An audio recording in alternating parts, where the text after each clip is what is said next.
മരണത്തിന് പോലും മരണം സംഭവിച്ചാലോ?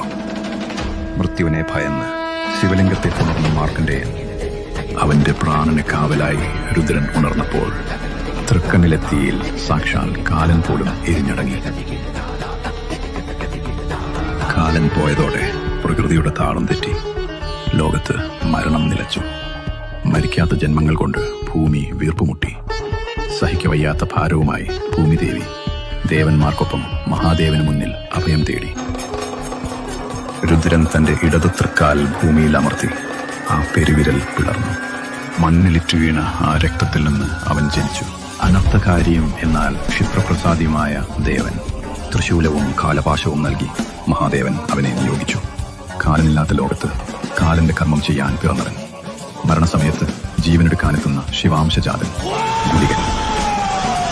ഈ യാത്ര തുടരാൻ നിഴൽക്കഥ